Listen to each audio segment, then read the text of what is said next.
Night reach ಆಗಿದ್ದು ಒಂದು almost 8:30 ಆಗಿತ್ತು. ಸೊ ಇಲ್ಲೇ ಅವರು ಪಕ್ಕದಲ್ಲಿ ಮನೆ ಇದೆ ನೋಡಿ, ಸೊ ಅವ್ರನ್ನ ಕೇಳಿ ರಿಕ್ವೆಸ್ಟ್ ಮಾಡಿದ್ದಕ್ಕೆ ಜಾಗ ಇದೆ. ಸೊ ಇಲ್ಲಿ ಉಳ್ಕೊಬೋದು ನೀವು. ಉಳ್ಕೊಂಡು ಜಸ್ಟ್ ಊಟ ಮಾಡೋಂಗಿರೋ ಊಟ ಮಾಡಿ ಆಮೇಲೆ ಫ್ರೆಶ್ ಅಪ್ ಆಗೋಕ್ಕೂ ವ್ಯವಸ್ಥೆ ಇದೆ ಅಂತ ಹೇಳಿದ್ರು. ಸೊ ಅದಕ್ಕೆ ನಾವಿಲ್ಲೇ ಉಳ್ಕೊಂಡು ಫ್ರೆಶ್ ಅಪ್ ಆಗಿ ಇಲ್ಲಿಂದ ಸಹಸ್ರಲಿಂಗ ಅಂತ ಫಸ್ಟ್ನೇ ಪ್ಲೇಸ್ ತೊಗೊಂಡಿದ್ದೀವಿ. ಸೊ ಅದು ಇಲ್ಲಿಂದ ನಮಗೊಂದು 2 ಕಿಲೋಮೀಟರ್ಸು 1.5 ಕಿಲೋಮೀಟರ್ ಇದೆ ಅಷ್ಟೇ. ಸೊ ಜಾಸ್ತಿ ದೂರ ಇಲ್ಲ. ಸೊ ಅಲ್ಲಿ ಫುಲ್ ಫಾರೆಸ್ಟ್ ಇದೆ ಅಂತೆ, ಅಂದರೆ ಅದು ಆ ರೀಜನ್ ಅಲ್ಲೆಲ್ಲೂ ಮನೆಗಳಿಲ್ಲ. ಸೊ ಅಲ್ಲೇ ಸೇಫ್ ಇಲ್ಲ, ಅಲ್ಲಿ ಉಳ್ಕೊಳ್ಳೋ ಬದಲು ಬೆಟರ್ ಇಲ್ಲಿ ಉಳ್ಕೊಳ್ಳಿ ನೀವು ಅಂತ ಅಂದ್ಬಿಟ್ಟು ಹೇಳಿದ್ರು. ಸೊ ಹಾಗಾಗಿ ನಾವು ಇಲ್ಲೇ ಉಳ್ಕೊಂಡು ಆ್ಯಂಡ್ ಈವನ್ ಚಾರ್ಜ್ ಮಾಡ್ಕೊಳ್ಳೋಕ್ಕೂ ಪವರ್ ಸ್ಟೇಷನ್ಗೆ ನಮಗೆ ಆಪ್ಷನ್ ಇದೆ ಅಲ್ಲಿ. ಸೊ ಅವ್ರು ಹೇಳಿದ್ರು ಗಾಡಿ ಒಳಗೆ ಹಾಕ್ಕೊಳ್ಳಿ ಅಂತ ಹೇಳಿದ್ರು. ಬಟ್ ಟೆಂಟ್ ನೋಡಿ ಫುಲ್ ಮೇಲಿದೆ, ಅದು ತುಂಬ ಹೈಟ್ ಇದೆ. ಸೊ ಅದಕ್ಕೆ ಇಲ್ಲಿ ಬೇಡ ಅಂತ ಅಂದ್ಬಿಟ್ಟು ಟೆಂಟ್ನ ಆಚೆ ಹಾಕ್ಕೊಂಡ್ವಿ. ಈಗ ಟೆಂಟ್ನ ಕ್ಲೋಸ್ ಮಾಡಿ ಪವರ್ ಹೌಸ್ನ ಚಾರ್ಜ್ ಮಾಡ್ಕೊಂಡು ಇಲ್ಲಿಂದ ಹೊರಡ್ತೀವಿ. ನಮ್ಮ ಪ್ಲ್ಯಾನ್ ಇದ್ದಿದ್ದು ಮಾರ್ನಿಂಗ್ ಬೇಗ ರೀಚ್ ಆಗಬೇಕು ಅಂತ, ಬಟ್ ತುಂಬ ಫಾಗಿತ್ತು, ಅದಕ್ಕೆ ಲೇಟ್ ಹೊರಟ್ವಿ. ನೀವೇ ವಿಡಿಯೋದಲ್ಲಿ ನೋಡ್ದಂಗೆ ನಮ್ಮ ಪವರ್ ಹೌಸ್ನ ಚಾರ್ಜ್ ಮಾಡ್ಕೋಬೇಕಾಗಿತ್ತು, ಅದಕ್ಕೆ ವೆಯ್ಟ್ ಮಾಡ್ತಿದ್ವಿ. ಆಗ ತುಂಬ ಸ್ಕೂಲ್ ಬಸ್ಗಳು ಹೋಗ್ತಿರೋದನ್ನು ನೋಡಿದ್ವಿ.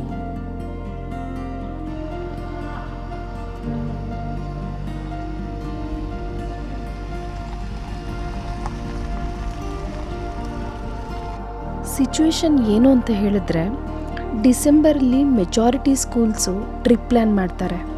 ಸೊ ಎಲ್ಲ ಕಡೆ ನಾವು ಸ್ಕೂಲ್ ಮಕ್ಕಳನ್ನ ನೋಡಬಹುದು. ಈ ಪ್ಲೇಸು ಮಾರ್ನಿಂಗ್ ಫ್ರೆಶ್ ಅಪ್ ಆಗೋಕ್ಕೆ ಒಳ್ಳೆ ಜಾಗ ಅಂತ ಪ್ಲ್ಯಾನ್ ಮಾಡಿ ಇಲ್ಲಿ ಕರ್ಕೊಂಡು ಬರ್ತಾರೆ.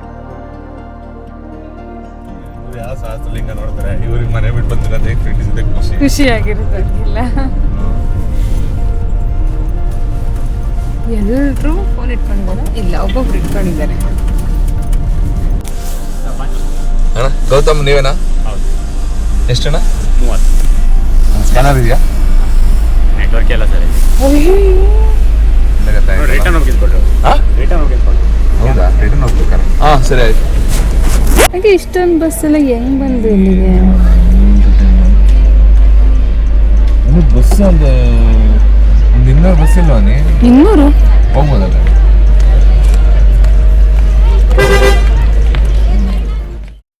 ಇದು ಸಹಸ್ರಲಿಂಗ. ಸಿರಿಸಿ ಸಮೀಪವಿರುವ ಸಹಸ್ರಲಿಂಗವು ಪ್ರಕೃತಿ ಮತ್ತು ಭಕ್ತಿಯ ಅಪೂರ್ವ ಸಂಗಮವಾಗಿದೆ. ಶಲ್ಮಲಾ ನದಿಯ ಗರ್ಭದಲ್ಲಿ ಕೆತ್ತಲಾದ ಸಹಸ್ರಾರು ಶಿವಲಿಂಗಗಳು ಈ ಸ್ಥಳಕ್ಕೆ ಒಂದು ವಿಶೇಷ ದೈವಿಕ ಮೆರಗನ್ನು ನೀಡಿವೆ.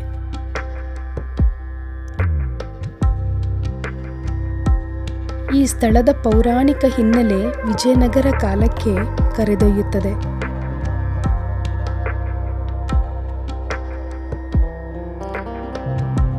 ಸಿರಿಸಿಯನ್ನು ಆಳುತ್ತಿದ್ದ ಸದಾಶಿವ ನಾಯಕ ಮಕ್ಕಳಾಗದ ಕಾರಣಕ್ಕೆ ಶಿವನ ಅನುಗ್ರಹಕ್ಕಾಗಿ ಈ ನದಿಯ ದಡದಲ್ಲಿ ಸಹಸ್ರಾರು ಲಿಂಗಗಳನ್ನು ಕೆತ್ತಿಸಿದರು ಎಂಬ ಪ್ರತೀತಿ ಇದೆ.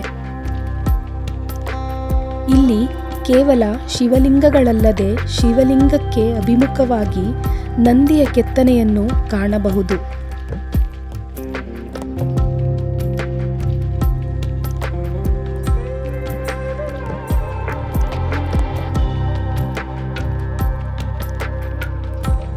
ಲಿಂಗಗಳಲ್ಲದೆ ಅನೇಕ ಲಿಪಿಗಳು, ವಿಗ್ರಹಗಳು, ಭಿನ್ನವಾದ ಶಿವಲಿಂಗಗಳು ಹಾಗೂ ನಂದಿಯನ್ನು ಇಲ್ಲಿ ಕಾಣಬಹುದು. ಮಳೆಗಾಲದಲ್ಲಿ ನೀರು ತುಂಬಿ ಹರಿಯುವ ಕಾರಣ ಶಿವಲಿಂಗಗಳು ಕಾಣುವುದಿಲ್ಲ.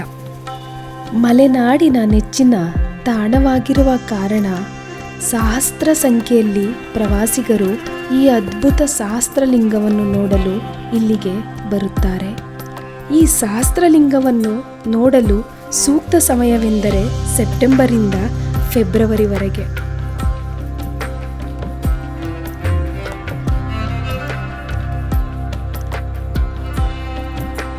ಇಲ್ಲಿ ಕೆತ್ತಿರುವ ಪ್ರತಿಯೊಂದು ಲಿಂಗಕ್ಕೆ ತನ್ನದೇ ಆದ ಪಾಣಿಪೀಠವಿದೆ.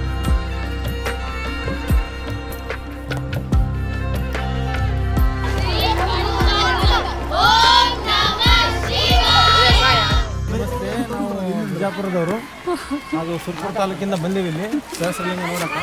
ಇವರೆಲ್ಲ ನಮ್ಮ ಫ್ರೆಂಡ್ಸು, ಪ್ರೊಟೆಕ್ಷನ್ ಅಂತ. ಮೇಡಮ್ ಅವರು ತುಂಬ ಹೆಲ್ಪ್ ಆಗಿ ನಮ್ಗೆ ವಿಡಿಯೋ ಮಾಡಿದ್ರು.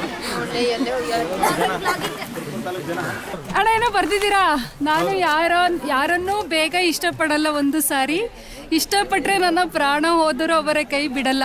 ಮತ್ತೆ ಸಿಗೋಣ. ಯಾದಗಿರಿ ಜಿಲ್ಲೆ ಸುರಪುರ ತಾಲೂಕಿನ ಬಸ್ಸು ಹಾ, ಇದು ನಾವು ಶಾಲಾ ಮಕ್ಕಳನ್ನ ತಗೊಂಡ್ಬಂದಿದ್ದೀವಿ. ಒಳ್ಳೇದಾಗ್ಲಿ ಸರ್ ನಿಮ್ಗೆಲ್ಲ.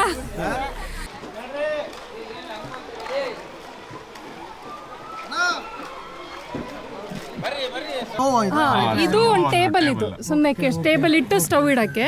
ಇಲ್ಲೆಲ್ಲ ಹಿಂಗೆ ಪಾತ್ರೆಗಳು ಸಾಮಾನೆಲ್ಲ ಸಿಸ್ಟಮ್ ಮಾಡಿದ್ದೀವಿ. ಸೋಲಾರ್ ಮಾಡಿಲ್ಲ. ಇನ್ನು ಅಂದ್ರೆ ಅದೇನು ಆಪ್ಷನ್ ಇಲ್ಲ ಈಗ ನಮಗೆ ಸದ್ಯಕ್ಕೆ.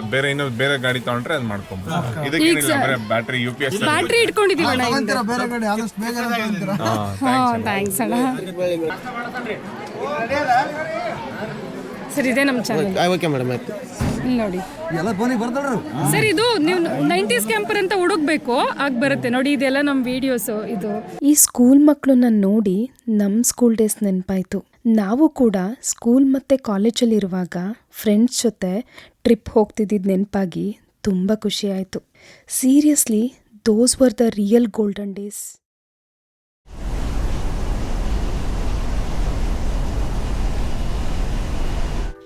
ಇದು ಶಿರಸಿಯ ಗ್ರಾಮ ದೇವತೆ ಹಾಗೂ ಲಕ್ಷಾಂತರ ಭಕ್ತರ ಆರಾಧ್ಯ ದೈವವಾಗಿರುವ ಶ್ರೀ ಮಾರಿಕಾಂಬ ದೇವಸ್ಥಾನ.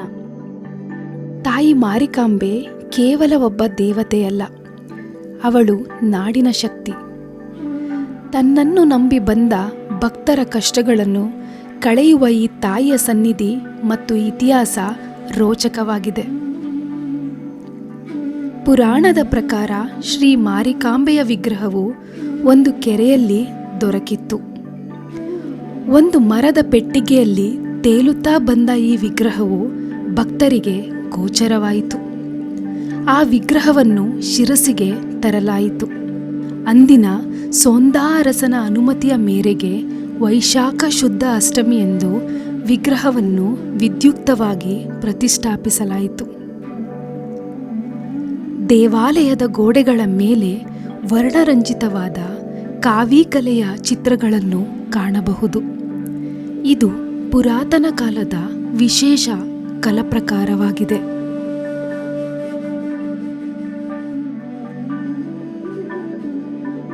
ಸುಮಾರು 7 ಅಡಿ ಇರುವ ಈ ವಿಗ್ರಹವು ಮಹಿಷಾಸುರ ಮರ್ದಿನಿಯ ರೂಪದಲ್ಲಿದ್ದು ಅತ್ಯಂತ ಆಕರ್ಷಕ ಹಾಗೂ ಭಯಭಕ್ತಿ ಮೂಡಿಸುವಂತಿದೆ. 8 ಕೈಗಳನ್ನು ಹೊಂದಿರುವ ದೇವಿ ಹುಲಿಯ ಮೇಲೆ ಕುಳಿತು ಶಾಂತ ಹಾಗೂ ರೌದ್ರ ಭಾವನೆಗಳೆರಡನ್ನು ಏಕಕಾಲದಲ್ಲಿ ತೋರುತ್ತಾಳೆ.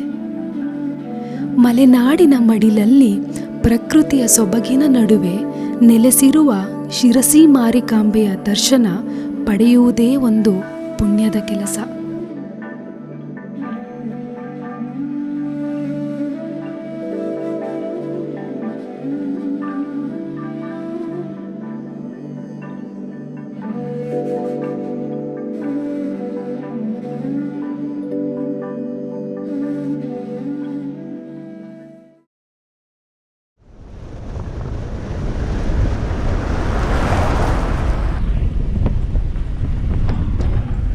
ಇದು ಬನವಾಸಿಯ ಮಧುಕೇಶ್ವರ ದೇವಸ್ಥಾನ.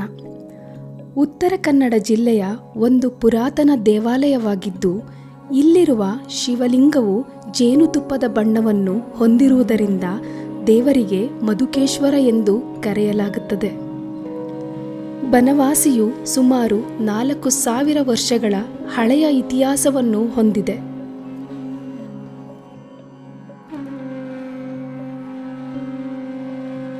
ಮಯೂರವರ್ಮನು ಕದಂಬ ರಾಜ್ಯವನ್ನು ಸ್ಥಾಪಿಸಿ ಬನವಾಸಿಯನ್ನು ರಾಜಧಾನಿಯನ್ನಾಗಿ ಮಾಡಿಕೊಂಡನು. ಈ ದೇವಾಲಯದ ಪ್ರಮುಖ ಆಕರ್ಷಣೆಯೆಂದರೆ ಇದರ ಗೋಪುರ. ಇದನ್ನು ಕದಂಬ ನಾಗರ ಶೈಲಿ ಎಂದು ಕರೆಯಲಾಗುತ್ತದೆ. ಇದು ಪಿರಮಿಡ್ ಆಕಾರದಲ್ಲಿದ್ದು ಮೆಟ್ಟಿಲುಗಳ ಸಾಲಿನಂತೆ ಮೇಲಕ್ಕೆ ಹೋಗುತ್ತದೆ ಮತ್ತು ತುದಿಯಲ್ಲಿ ಕಲಶವನ್ನು ಹೊಂದಿದೆ. ಕದಂಬರು ಕನ್ನಡವನ್ನು ಆಡಳಿತ ಭಾಷೆಯನ್ನಾಗಿ ಬಳಸಿದ ಮೊದಲ ರಾಜವಂಶಸ್ಥರು. ಹೀಗಾಗಿ ಬನವಾಸಿಯು ಕನ್ನಡದ ಅಸ್ಮಿತೆಯ ಜನ್ಮಸ್ಥಳವಾಗಿದೆ. ಈ ದೇವಾಲಯವನ್ನು ಕದಂಬರು ನಿರ್ಮಿಸಿದರು. ನಂತರ ಬಂದ ಅನೇಕ ರಾಜವಂಶಗಳು ಇದನ್ನು ಅಭಿವೃದ್ಧಿಪಡಿಸಿದವು. ಇಲ್ಲಿ ಚಾಲುಕ್ಯರ ಶೈಲಿಯ ಸಂಕಲ್ಪ ಮಂಟಪ, ಹೊಯ್ಸಳ ಶೈಲಿಯ ನಾಟ್ಯ ಮಂಟಪ ಮತ್ತು ಸೋಂದಾ ಅರಸರು ನೀಡಿದ ಪ್ರಸಿದ್ಧ ಶಿಲಾಮಂಚವನ್ನು ಕಾಣಬಹುದು. ಈ ದೇವಸ್ಥಾನದ ಇನ್ನೊಂದು ವಿಶೇಷ ಏನೆಂದರೆ ಇಲ್ಲಿನ ಬಸವನ ಎಡಗಣ್ಣು ಶಿವಲಿಂಗವನ್ನು ನೋಡಿದರೆ ಬಲಗಣ್ಣು ಪಾರ್ವತಿಯನ್ನು ನೋಡುವಂತೆ ಕೆತ್ತಲಾಗಿದೆ.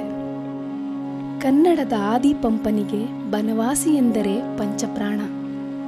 ಅವರು ಜಗತ್ತಿನ ಎಷ್ಟೇ ಜಾಗಗಳನ್ನು ನೋಡಿದ್ದರೂ ಅವರ ಮನಸ್ಸು ಸದಾ ಬನವಾಸಿಯಲ್ಲೇ ಇರುತ್ತಿತ್ತು. ಅವರ ಪ್ರೀತಿ ಎಷ್ಟಿತ್ತೆಂದರೆ ಅವರು ತನ್ನ ಕಾವ್ಯದಲ್ಲಿ ಹೀಗೆ ವರ್ಣಿಸಿದ್ದಾರೆ: ಆರಂ ಕುಶವಿಟ್ಟೊಡಂ ನೆನೆವುದೆನ್ನ ಮನಂ ಬನವಾಸಿ ದೇಶಮಂ.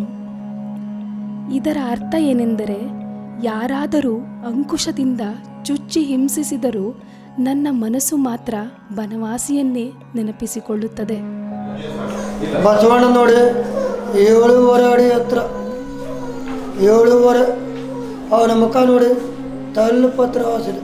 ಆ 4 ಕಂಬದಲ್ಲಿ 1 ಕೈ ಮಾಡಿದ್ರೆ 7 ಕಾಣುತ್ತೆ, 2 ಕೈ ಮಾಡಿದ್ರೆ 4 ಕಾಣುತ್ತೆ, ಡಬಲ್. 1 ಪಾತಾಳ ಲೋಕ, 2 ಬಿಹುಲೋಕ, 3 ಸ್ವರ್ಗಲೋಕ. ಇಂದ್ರ, ಅಗ್ನಿ, ಯಮ, ನಾರು, ವರುಣ, ವಾಯು, ಕುಬೇರ, ಈಶ.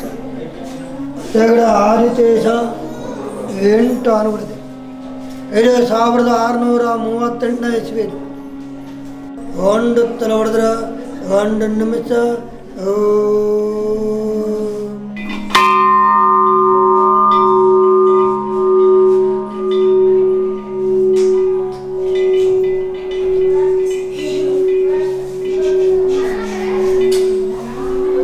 ಸಣ್ಣ ಮೂರ್ತಿ ಹನುಮಂತ ಕಡ್ಲೆ ತಿಂತಾನ, ಮತ್ತೊಂದು ಹನುಮಂತ ಕಬ್ಬು ತಿಂತಾನೆ. ಆದರೆ ಮಾತ್ರ ನಿಮಗೆ ಎಲ್ಲಿ ಹೋದ್ರೂ ಸಿಗೋದಿಲ್ಲ. ಬರ್ರಿ, ಕಡ್ಲೆ ತಿನ್ನೋ ಹನುಮಂತ, ಆ ಕಡೆ ಕಬ್ಬು ತಿನ್ನೋ ಹನುಮಂತ. ಒಟ್ಟಾರೆ ಬನವಾಸಿಯ ಶಿಲ್ಪಕಲೆಯು ಕನ್ನಡಿಗರ ಕಲಾ ನೈಪುಣ್ಯತೆಯನ್ನು ತೋರಿಸುತ್ತದೆ.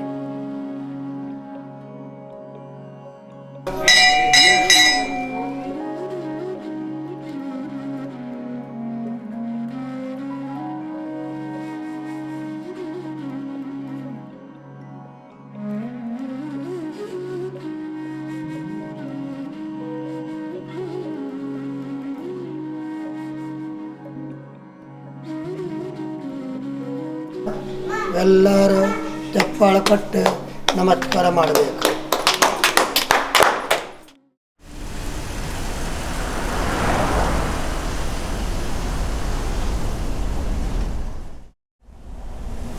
ಫಾಲ್ಸ್ ಹೋಗ್ತಾ ಇದ್ದೀವಿ. ಒಂದು 1/2 ಕಿಲೋಮೀಟ್ರ್ ಟ್ರೈಲ್, ಅಂದರೆ ನಮಗೊಂದು ಚೆಕ್ ಪೋಸ್ಟ್ ಸಿಗುತ್ತೆ. ಆ ಚೆಕ್ ಪೋಸ್ಟಿಂದ ಒಂದು 1/2 ಕಿಲೋಮೀಟ್ರ್ ನಡಿಬೇಕು. ಸ್ಟೆಪ್ಸ್ ಇದೆ. ರೋಡ್ ಚೆನ್ನಾಗಿದೆ, ಹಾಂ, ನೆಡ್ಕೊಂಡು ಹೋಗೋಕ್ಕೆ. ಆದರೆ ಚೆನ್ನಾಗಿಲ್ಲ, ನೆಡ್ಕೊಂಡು ಹೋಗೋಕ್ಕೆ ಚೆನ್ನಾಗಿದೆ ಸುತ್ತಮುತ್ತ. ಪಶ್ಚಿಮ ಘಟ್ಟಗಳ ದಟ್ಟ ಕಾಡಿನ ನಡುವೆ ಹೆಜ್ಜೆ ಹಾಕುತ್ತಿದ್ದಂತೆ ದೂರದಲ್ಲೊಂದು ಬಲವಾದ ಶಬ್ದ ನಮ್ಮ ಕಿವಿಗೆ ಅಪ್ಪಳಿಸಲು ಪ್ರಾರಂಭವಾಯಿತು. ಅದುವೇ ಅಘನಾಶಿನಿ ನದಿಯ ಗರ್ಜನೆ. ಪ್ರಕೃತಿಯ ರುದ್ರ ರಮಣೀಯ ಉಂಚಳ್ಳಿ ಜಲಪಾತದ ದೃಶ್ಯ ನಿಮ್ಮುಂದೆ. ಶಿರಸಿ ಪಟ್ಟಣದಿಂದ 35 ಕಿಲೋಮೀಟರ್ ದೂರದಲ್ಲಿರುವ ಉಂಚಳ್ಳಿ ಜಲಪಾತವು ಸುಮಾರು 116 ಮೀಟರ್ ಎತ್ತರದಿಂದ ಹಾಲ್ನೊರೆಯಂತೆ ದುಮ್ಮಿಕ್ಕುವ ನೀರು ಬಂಡೆಗಳಿಗೆ ಅಪ್ಪಳಿಸಿ ಮುಗಿಲೆತ್ತರಕ್ಕೆ ಚಿಮ್ಮುವ ನೀರಿನ ಹನಿಗಳು ಅಲ್ಲಿ ಮಂಜಿನ ವಾತಾವರಣವನ್ನು ಸೃಷ್ಟಿಸುತ್ತವೆ. ಮಳೆಗಾಲದ ಸಮಯದಲ್ಲಿ ಇಲ್ಲಿಗೆ ಭೇಟಿ ನೀಡಿದರೆ ಪ್ರಕೃತಿಯ ರೌದ್ರವನ್ನು ಮತ್ತು ಸೌಂದರ್ಯವನ್ನು ಏಕಕಾಲದಲ್ಲಿ ಕಣ್ತುಂಬಿಕೊಳ್ಳಬಹುದು. ಇಲ್ಲಿನ ತಂಪಾದ ಗಾಳಿ, ಹಸಿರು ಪರಿಸರ ಮತ್ತು ನೀರಿನ ಸದ್ದು ನಮ್ಮ ಮನಸ್ಸಿನ ಎಲ್ಲ ಒತ್ತಡಗಳನ್ನು ನಿವಾರಿಸಿ ಹೊಸ ಚೈತನ್ಯವನ್ನು ತುಂಬುತ್ತದೆ. ಹಸಿರು ಸಿರಿಯ ಮಧ್ಯೆ ಅಡಗಿರುವ ಉಂಚಳ್ಳಿ ಜಲಪಾತವನ್ನು ನೋಡುವುದೇ ಕಣ್ಣಿಗೆ ಒಂದು ಹಬ್ಬ. ಆನೆಸ್ಟ್ಲಿ ಅದಕ್ಕೆ ವರ್ಡ್ಸೇ ಇಲ್ಲ ಹೇಳೋಕ್ಕೆ. ಅದು ಈ ಸೀಸನಲ್ಲೂ ನಾವು ಯಾವಾಗಲೂ ಅಂದ್ಕೋತೀವಿ ಮಳೆ ಬರ್ತಿದ್ರೆ ಮಾತ್ರ ಫಾಲ್ಸ್ ಎಲ್ಲ ಚೆನ್ನಾಗಿರುತ್ತೆ ಅಂತ. ಈವನ್ ನಾನು ಅದೇ ಅಸಂಪ್ಷನಲ್ಲಿದ್ದೆ. ಬಟ್ ಇದು ಆ ಥರ ಇಲ್ಲ. ಅದು ಏನು ನೀರು ಹರಿತಿದೆ ಅಂದರೆ ಇನ್ನು ಆ್ಯಕ್ಚುಲ್ ಸೀಸನಾಗಿ ಬಂದಿದ್ರೆ ಇನ್ನೆಂಗೋ ನನಗೆ ಗೊತ್ತಿಲ್ಲ. ಕೆಳಗೆ ಅಲ್ಲಿ ಬೀಳುತ್ತಲ್ಲ, ಅಲ್ಲಿ ಎಷ್ಟು ಕ್ಲಿಯರ್ ಕ್ರಿಸ್ಟಲ್ ವಾಟರ್ ಇದೆ ಅಂದರೆ ಮೋಸ್ಟ್ಲಿ ನನಗೆ ಅನಿಸುತ್ತೆ ಮನುಷ್ಯನ ಸಂಪರ್ಕ ಎಲ್ಲಿರಲ್ವೋ ಅಲ್ಲೆಲ್ಲ ಬ್ಯೂಟಿಫುಲ್ಲಾಗೇ ಇರುತ್ತೆ ಅಂತ. ಅಲ್ಲೇನು ಪ್ಲಾಸ್ಟಿಕ್ ಇಲ್ಲ ಅಲ್ಲಿಗೆ, ಅಂದರೆ ನೀರು ಎಲ್ಲಿದೆಯೋ ಎಲ್ಲಿ ಟಚ್ ಆಗುತ್ತೋ ಅಲ್ಲಿಗೆ ನಾವು ಹೋಗೋಕ್ಕಾಗಲ್ಲ. ಸೊ ಅದಕ್ಕೆ ಅಷ್ಟು ಅದು ಕ್ಲೀನ್ ಆಗಿ ಕ್ಲಿಯರ್ ಆಗಿದೆ ಅಂತ ಅನಿಸುತ್ತೆ. It's really beautiful.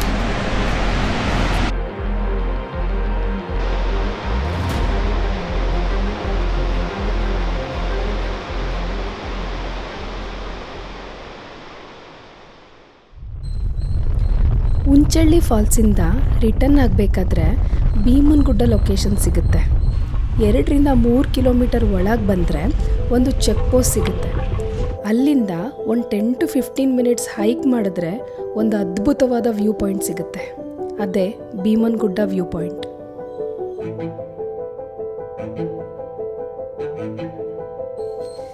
ಇದು ಭೀಮನಗುಡ್ಡ.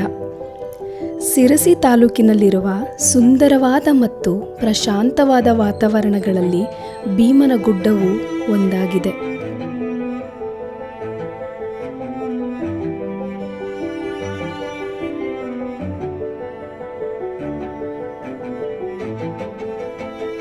ಪಶ್ಚಿಮ ಘಟ್ಟಗಳ ಸಾಲಿನಲ್ಲಿ ಬರುವ ಈ ಗುಡ್ಡವು ಪ್ರಕೃತಿ ಪ್ರೇಮಿಗಳಿಗೆ ಮತ್ತು ಟ್ರೆಕ್ಕಿಂಗ್ ಮಾಡುವವರಿಗೆ ಸ್ವರ್ಗದಂತಿದೆ.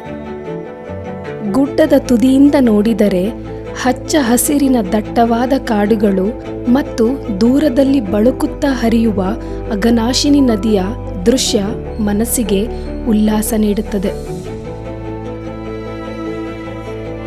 ಇತಿಹಾಸದ ಪ್ರಕಾರ ಪಾಂಡವರು ತಮ್ಮ ವನವಾಸದ ಸಮಯದಲ್ಲಿ ಇಲ್ಲಿ ನೆಲೆಸಿದ್ದು ಭೀಮನು ಈ ಗುಡ್ಡದ ಮೇಲೆ ಅಡುಗೆ ಮಾಡಲು ದೊಡ್ಡ ಕಲ್ಲುಗಳನ್ನು ಜೋಡಿಸಿದನು ಅಥವಾ ಎಸೆದಿದ್ದನು ಎಂಬ ನಂಬಿಕೆ ಇದೆ. ಆದ್ದರಿಂದ ಈ ಗುಡ್ಡಕ್ಕೆ ಭೀಮನಗುಡ್ಡ ಎಂಬ ಹೆಸರು ಬಂದಿದೆ. ಸೂರ್ಯಾಸ್ತದ ವೀಕ್ಷಣೆಗೆ ಅತ್ಯಂತ ಪ್ರಶಸ್ತವಾದ ಜಾಗವಾಗಿದ್ದು, ಸಂಜೆಯ ಸಮಯದಲ್ಲಿ ಸೂರ್ಯನು ಪಶ್ಚಿಮ ಘಟ್ಟದ ಬೆಟ್ಟಗಳ ಸಾಲಿನ ಹಿಂದೆ ಮರೆಯಾಗುವ ದೃಶ್ಯವನ್ನು ನೋಡಲು ಅನೇಕ ಪ್ರವಾಸಿಗರು ಇಲ್ಲಿಗೆ ಬರುತ್ತಾರೆ.